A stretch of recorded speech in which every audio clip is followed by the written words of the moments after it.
அனைவருக்கும் வணக்கம். நான் வைஷ்ணவி சண்முகநாதன். எங்கள் எல்லாருக்குமே தெரிஞ்ச விடயமானது இப்போ அண்மை காலமாக செம்மணி மனித புதைகுழியின் அகழ்வு பணிகள் நடைபெற்று கொண்டிருக்கின்றது. இன்றைய தினம் நாங்கள் எடுத்து பார்த்தோம் என்று சொன்னால், செம்மணி மனித புதைகுழியின் அகழ்வு பணிகளின் 2ஆம் கட்டத்தின் 17வது நாளினுடைய அகழ்வு பணி இன்று நிறைவடைந்திருக்கின்ற நிலையில் மொத்தமாக 80 மனித எலும்பு தொகுதிகள், அதாவது எலும்பு எச்சங்கள் கண்டுபிடிக்கப்பட்டிருக்கின்றன. இவற்றில் முழுமையான மனித எலும்பு கூடுகள் 65ஆகவும் ஏனையவை பகுதி பகுதியாகவும் அகழ்ந்தெடுக்கப்பட்டவையாக காணப்படுகின்றன. இன்றைய நாளினுடைய அகழ்வின் போது கண்டுபிடிக்கப்பட்ட ஒரு எலும்பு தொகுதியானது ஒரு சிறு குழந்தையுடன் சேர்ந்து அதனுடைய பால் போத்தில் ஒன்று கண்டுபிடிக்கப்பட்டிருக்கின்றது. அது மிகவும் ஒரு அதிர்ச்சிகரமான விடயமாக தற்பொழுது பேசப்பட்டு கொண்டு இருக்கின்றது.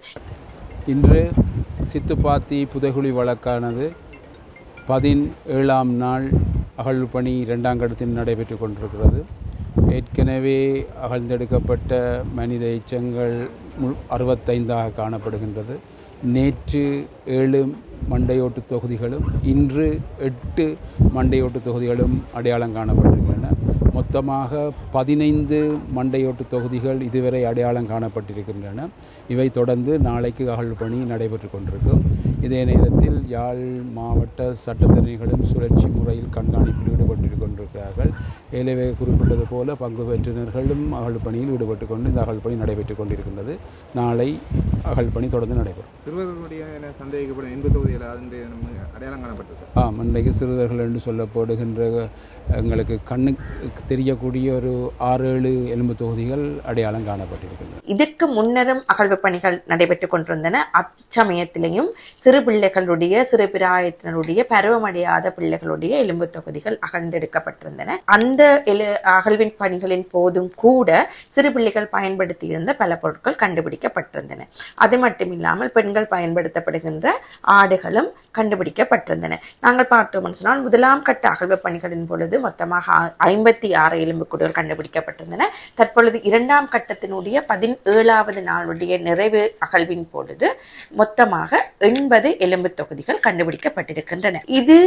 இந்த செம்மணியினுடைய அகழ்வு பணியானது எப்பொழுது முடியும் அல்லது இதனுடைய அகழ்வு கட்ட பணிகள், எத்தனை அகழ்வு கட்ட பணிகள் நடைபெறும் என்பது, எந்த ஒரு முடிவு நடைபெறும் என்பது கூட தெரியாத ஒரு நிலையில் தான் காணப்படுகின்றன. இவ்வாறு தினம் அல்லது ஒவ்வொரு கட்ட அகழ்வின் பொழுதிலும் பல எலும்பு தொகுதிகள் கண்டுபிடிக்கப்படுவது என்பது இலங்கை அரசாங்கத்திற்கு தற்பொழுது ஒரு அழுத்தம் கொடுக்கின்ற விடயமாக காணப்படுகின்றது. அது மட்டுமில்லாமல் கண்டுபிடிக்கப்படுகின்ற இந்த எலும்பு தொகுதிகள் புதைக்கப்பட்டிருக்கின்ற அந்த நிலை அது குவியலாக இருப்பதாக கூறப்படுகின்றது. அது மட்டுமில்லாது சில எலும்பு தொகுதிகளானது கைகள் கட்டப்பட்ட நிலையிலும் கால்கள் கட்டப்பட்ட நிலையிலும் புதைக்கப்பட்டிருப்பதாக காணப்படுகின்றது. இவ்வாறான நிலைமையில் கண்டுபிடிக்கப்படுகின்ற இந்த மனித எச்சங்களானது இலங்கை அரசாங்கத்துக்கு அழுத்தம் கொடுக்கின்ற அதே வேளை இது எவ்வாறு நடைபெற்றிருக்கின்ற என்பது தொடர்பான ஆய்வுகளை மேற்கொள்ள வேண்டியதற்கான ஒரு அழுத்தமாகவும் காணப்படுகின்றது. குறித்த இந்த செம்மணியினுடைய மனித புதைகுழியின் அகழ்வின் பொழுது குறித்த துறைகளில் காணப்படுகின்ற நிபுணர்கள் அந்த அகழ்வு பணிகளில் தங்களுடைய பணிகளை செய்து வருகின்றார்கள். குறிப்பாக நீதிமன்றத்தினுடைய நீதவான்கள் இருக்கின்றார்கள், தொல்பொருள் ஆய்வாளர்கள் இருக்கிறார்கள், மனித உரிமை சார்ந்த சட்டத்திறனிகள் அந்த அகழ்வு பணிகளில் ஈடுபட்டிருக்கின்றார்கள். இவ்வாறு இருக்கும் பொழுது அங்கு காணப்படுகின்ற தொல்பொருளியல் நிபுணரான ராஜ் சோமதேவா அவர்களுடைய அந்த கருத்து எவ்வாறு இருக்கின்றது என்று சொன்னால், இந்த செம்மணி புதைகுழி விவகாரத்தில் புதைக்கப்பட்டிருக்கின்ற இது ஒரு இந்து மயானம், குறிப்பாக நாங்கள் கூறப்பட்டிருந்தால் இந்த செம்மணி அகழ்வு பணி தற்பொழுது கொண்டிருக்கிற அந்த பகுதியானது ஒரு மயான பகுதியாக காணப்படுகிறது. அப்படி இருக்கின்ற பொழுது இந்த தொல்பொருள் ஆய்வியலான நிபுணர் கூறியிருக்கிற விடயமானது இது ஒரு சடங்கு சம்பந்தப்பட்டமாக செய்யப்பட்ட ஒரு புதைக்குழியாக காணப்படவில்லை. அங்கு புதைக்கப்பட்டிருக்கிற எலும்பு கூடுகளை பார்க்கின்ற பொழுது ஒரு சம்பிரதாய பூர்வமாகவோ அல்லது இறந்த ஒருவருடைய சடங்கு செய்யப்பட்டு புதைக்கப்பட்ட மாதிரியான புதைக்குழியாக காணப்படாது. தாறுமாறாக இந்த மனித எச்சங்கள் காணப்படுகின்றன. அது மட்டும் இல்லாமல் அந்த மனித எச்சங்களானது புதைக்கப்பட்டிருக்கின்ற அந்த நிலைமையை பார்க்கின்ற பொழுது அங்கு ஒரு மனித உரிமை மீறல் இடம்பெற்றிருக்கின்றது தெளிவாகின்றது என்பதை ராஜ் சோமதேவா அவர்கள் கூறியிருக்கிறார்கள். இவ்வாறான நிலைமையில் தற்பொழுது நாங்கள் எதை பார்க்க போகின்றோம் என்று சொன்னால், வருகின்ற செப்டம்பர் மாதம் மனித உரிமை பேரவையினுடைய கூட்டத்தொடர் நடைபெற இருக்கின்றது. குறித்த மனித உரிமை பேரவையினுடைய அந்த கூட்டத்தொடரின் பொழுது இலங்கை தொடர்பில் ஒரு புதிய தீர்மானம் ஒன்று கொண்டு வரப்பட இருக்கின்றது. இவ்வாறு கொண்டு வரப்படுகின்ற அந்த புதிய தீர்மானமானது எவ்வாறு இருக்க போகின்றது, இந்த செம்மணி மனித புதைகுழியினுடைய அகழ்வானது அந்த தீர்மானத்தில் கட்டாயம் தாக்கம் செலுத்துகின்றதாகத்தான் இருக்க போகின்றது.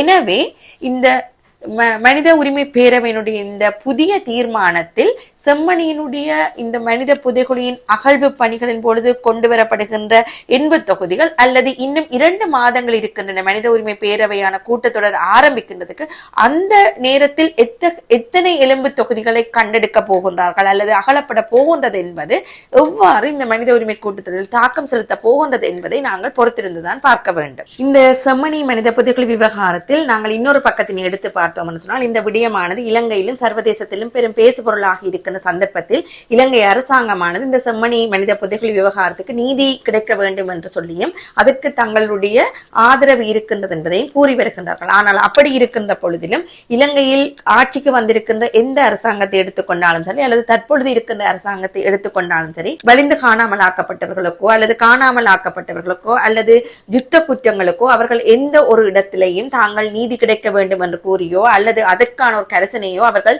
தெரிவித்து இருக்கவில்லை.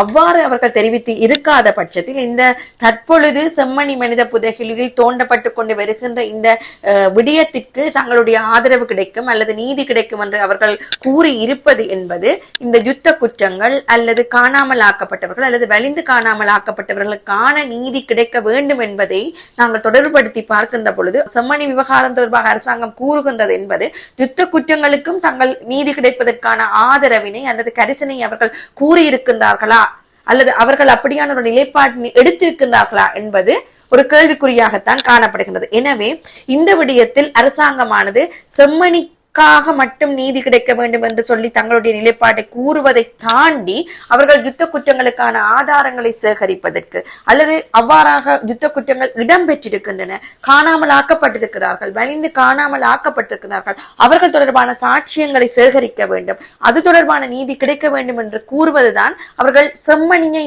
தாண்டி இந்த நாட்டில் ஒரு இனத்திற்கு இடம்பெற்றிருக்கின்ற ஒரு அநீதிக்கான நீதியை கிடைப்பதற்காக தங்களுடைய நிலைப்பாடினை அவர்கள் கூறுவதாகத்தான் இருக்க வேண்டும். இந்த செம்மணி விவகாரத்தில் தங்களுடைய கரிசனையை காட்டுகின்ற அரசாங்கமானது இலங்கையில் நடைபெற்றிருக்கின்ற ஒட்டுமொத்தமான யுத்த குற்றங்கள் அல்லது காணாமல் ஆக்கப்பட்டவர்கள், வலிந்து காணாமல் ஆக்கப்பட்டவர்களுக்கு நீதி கிடைக்க வேண்டும் என்பதிலையும் தங்களுடைய கரிசனையை காட்ட வேண்டும் என்பது தொடர்பாக மக்கள் அவ்வாறான ஒரு எண்ணப்பாட்டுடன் தான் இருக்கிறார்கள். எனவே நிச்சயமாக அரசாங்கமானது ஒட்டுமொத்தமாக இடம்பெற்றிருக்கின்ற ஒரு அநீதிக்கான பயணத்தில் தங்களுடைய கரிசனையையும் ஆதரவினையும் காட்ட வேண்டிய நிலைப்பாடானது மிக முக்கியமான ஒரு விடயமாகத்தான் காணப்படுகின்றது. இந்த காணொளி தொடர்பாக அல்லது இதில் கூறப்பட்ட கருத்துக்கள் தொடர்பாக உங்களுக்கு இருக்கின்ற கருத்துக்களை நீங்கள் பதிவிட்டால் நாங்கள் அது தொடர்பான விடயங்களை தொடர்ந்து பேசக்கூடியதாக இருக்கும். நன்றி.